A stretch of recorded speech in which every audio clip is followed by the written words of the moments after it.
Bonjour à tous, bien-aimés, j'espère que vous allez bien aujourd'hui. Nous sommes dans 2 Rois chapitre 5 aujourd'hui. Et je vais parler de comment guérir de la lèpre. Gloire à Dieu. Pour ceux d'entre nous qui sommes lépreux.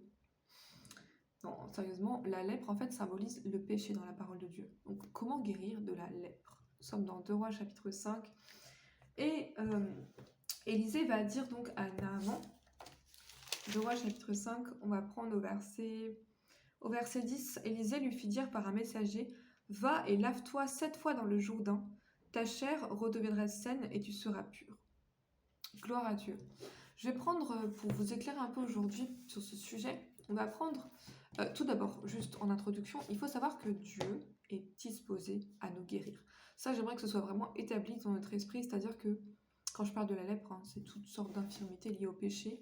Dieu est toujours disposé, il veut nous guérir. Je lisais donc Matthieu, en ce moment je suis en train de lire Matthieu. Matthieu 8, à partir du verset 1, la Bible dit ici, lorsque Jésus fut descendu de la montagne, une grande foule le suivit. Et voici un lépreux s'étant approché se prosterna devant lui et dit, Seigneur, si tu le veux, tu peux me rendre pur. Jésus étendit la main, le toucha et dit, je le veux, sois pur. Donc Dieu veut qu'on soit pur, il veut qu'on soit guéri. Ça c'est établi. Ne pensez jamais que Dieu prend plaisir à vous voir malade ou infirme à cause du péché. Dieu veut nous guérir. Donc ça c'est établi, j'espère qu'on ne doute pas de ça. Maintenant que ça c'est établi, je vais parler donc de la guérison de la lèpre. On va prendre Lévitique chapitre 14. Donc dans Lévitique chapitre 13 et 14, il parle de la lèpre et du lépreux et de comment en fait traiter l'homme lépreux. Comment faire avec l'homme lépreux, comment le rétablir en fait dans la société, parce que le lépreux était exclu de la communauté à ce moment-là. Et vous savez que le péché nous exclut de la présence de Dieu. Gloire à Dieu. Lévitique 14. Alors il y a deux choses que je vais vous montrer aujourd'hui ici, et je pense qu'on va passer tout notre temps là-dessus aujourd'hui. Dans Lévitique 14, on va prendre à partir du verset 1 jusqu'au verset 9. Suivez-moi parce que c'est assez technique aujourd'hui. On va apprendre comment guérir de la lèpre. Donc Lévitique 14. L'Éternel parla à Moïse et dit, voici quelle sera la loi sur le lépreux. Pour le jour de sa purification, on l'amènera devant le sacrificateur sortira du camp et il examinera le lépreux. Si le lépreux est guéri de la plaie de la lèpre, le sacrificateur ordonnera que l'on prenne pour celui qui doit être purifié 2 oiseaux vivants et purs, du bois de cèdre, du cramoisi et de l'hysope. Le sacrificateur ordonnera qu'on égorge l'un des oiseaux sur un vase de terre, sur de l'eau vive. Il prendra l'oiseau vivant, le bois de cèdre, le cramoisi et l'hysope. Et il les trempera avec l'oiseau vivant dans le sang de l'oiseau égorgé sur l'eau vive.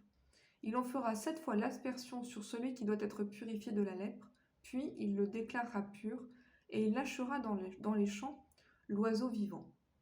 Celui qui se purifie lavera ses vêtements, rasera tout son poil, et se baignera dans l'eau, et il sera pur. Ensuite il pourra entrer dans le camp, mais il restera 7 jours hors de sa tente. Le 7e jour, il rasera tout son poil, sa tête, sa barbe, ses sourcils, il rasera tout son poil, il lavera ses vêtements. Il baignera son corps dans l'eau et il sera pur. Je vais m'arrêter là pour ce passage. Donc il y a deux choses que j'aimerais que vous compreniez ici qui sont symboliques. Parce que vous savez que quand on lit l'Ancien Testament, la Bible dit c'est l'ombre des choses à venir. Ça veut dire qu'il faut toujours y voir Jésus. Gloire à Dieu. La Bible doit être lue comme un tout. Et l'Ancien Testament, la Bible dit que c'est l'ombre des réalités. Donc la réalité pour nous c'est Jésus. Mais il faut y voir ici l'œuvre de la rédemption et je vais expliquer ici. Donc premièrement, comment guérir de la lèpre, c'est à travers notre foi en l'œuvre rédemptrice de la croix. C'est-à-dire que nous qui sommes pécheurs, à la base, on a la foi et on reçoit le pardon de nos péchés. Ça, c'est la première étape. Le lépreux doit être guéri premièrement par l'œuvre rédemptrice de la croix. Et ça, c'est parfaitement symbolisé par le verset 7. Regardez ce qui est écrit ici. Il prendra l'oiseau vivant, verset 6.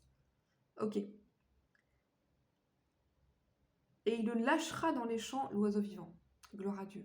Donc ça symbolise le sacrifice de Jésus-Christ. Vous savez, dans Jean 1, verset 29, quand Jean-Baptiste a vu Jésus, il a dit « Voici l'agneau de Dieu qui ôte le péché du monde ». Donc ici, l'oiseau, en fait, comme s'il portait le péché et il le lâche dans la nature. Et en fait, le péché est ôté. Gloire à Dieu. Donc premièrement, on accepte ce que Jésus a fait pour nous. On reçoit. On se dit, je suis sauvé, je suis guéri, je suis béni et je ne suis plus un pécheur. Ça, c'est la première étape. Mais on ne peut pas s'arrêter là. Gloire à Dieu. On ne peut pas s'arrêter là. Regardez ce qu'il dit ensuite au verset 8. Celui qui se purifie lavera ses vêtements, rasera tout son poil et se baignera dans l'eau, et il sera pur. Ça nous rappelle un peu Naaman d'ailleurs. Gloire à Dieu. C'est exactement ce que Élisée a demandé de faire à Naaman. Ensuite, il pourra entrer dans le camp, mais il restera 7 jours hors de sa tente. Le 7e jour, il rasera tout son poil, sa tête, sa barbe, ses sourcils. Il rasera tout son poil.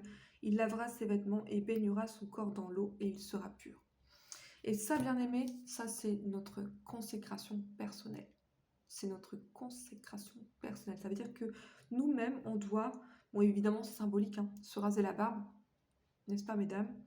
Se raser les sourcils, laver ses vêtements et baigner son corps dans l'eau. La Bible parle de la parole de Dieu qui est l'eau purificatrice. Gloire à Dieu. Dans Éphésiens 5, verset 26, la Bible dit que Jésus nous lave par l'eau de sa parole. Gloire à Dieu. Donc il faut être dans la consécration pour guérir de sa lèpre. Il ne s'agit pas de dire maintenant je suis chrétien et je suis béni, je suis pardonné. Il faut vivre une vie de consécration. Et ça, c'est pas Dieu qui va le faire pour nous, c'est nous-mêmes qui allons le faire. Regardez ce qui est écrit ici. Il dit il, donc c'est le lépreux qui va se raser. C'est lui qui va se laver, c'est lui qui va baigner son corps dans l'eau. C'était à Naaman de faire cela. Et de la même manière, c'est au lépreux ici de faire cela. Donc on a vraiment la consécration, c'est à nous de la mettre en place dans notre vie. Et c'est comme ça qu'on va être guéri. Gloire à Dieu. Je vais prendre rapidement 2 Corinthiens chapitre 7, verset 1. 2 Corinthiens chapitre 7, verset 1.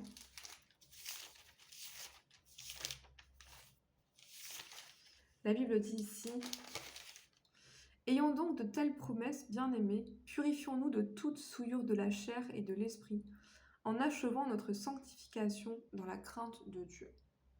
Donc ce que je voulais mettre en lumière aujourd'hui, c'était que en fait la guérison est active, c'est-à-dire que c'est nous qui allons le faire. Gloire à Dieu. Il y a un verset aussi dans 1 Jean chapitre 3, verset 3 qui dit, gloire à Dieu, il faut continuellement être dans la parole de Dieu, dans la prière, dans la consécration. Ça ne veut pas dire qu'il faut vivre comme un moine, gloire à Dieu, mais il faut avoir une vie de consécration. Il faut être dans la consécration pour guérir de la lèpre. Et encore une fois, la lèpre symbolise le péché. En fait, beaucoup d'entre nous, on s'arrête à la première étape. On se dit, waouh, Jésus a tout fait. Oui, Jésus a tout fait, mais c'est qu'une demi-vérité. Jésus a tout fait, oui, il a tout payé, oui, ça c'est vrai, mais il attend de nous une vie de consécration. On ne peut pas se dire, Jésus a tout fait, donc moi je n'ai rien à faire. Gloire à Dieu.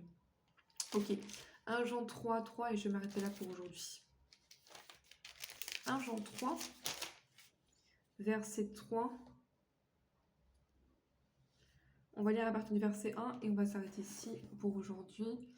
1 Jean 3, verset 1 jusqu'au verset 3. Voyez quel amour le Père nous a témoigné pour que nous soyons appelés enfants de Dieu. Si le monde ne nous connaît pas, c'est qu'il ne l'a pas connu. Bien-aimés, nous sommes maintenant enfants de Dieu et ce que nous serons n'a pas encore été manifesté. Mais nous savons que lorsqu'il sera manifesté, nous serons semblables à lui parce que nous le verrons tel qu'il est. Quiconque a cette espérance en lui se purifie comme lui-même est pur. Donc il faut se purifier. Il faut se purifier tous les jours. Gloire à Dieu. Je vais m'arrêter là pour aujourd'hui. D'où l'importance de lire la parole tous les jours. Ça, c'est l'eau. La Bible dit que c'est l'agent purificateur de Dieu, c'est la parole de Dieu. Souvenez-vous. Je vais terminer dans 2 Rois chapitre 5, où l'instruction, hein, vous devez la retenir. Il dit, lave-toi et tu seras pur. Donc ça veut dire, consacre-toi et tu seras pur. Il n'y a pas d'autre. En fait, souvent, on cherche une délivrance spectaculaire, mais la vraie délivrance, en fait, c'est la consécration. Gloire à Dieu.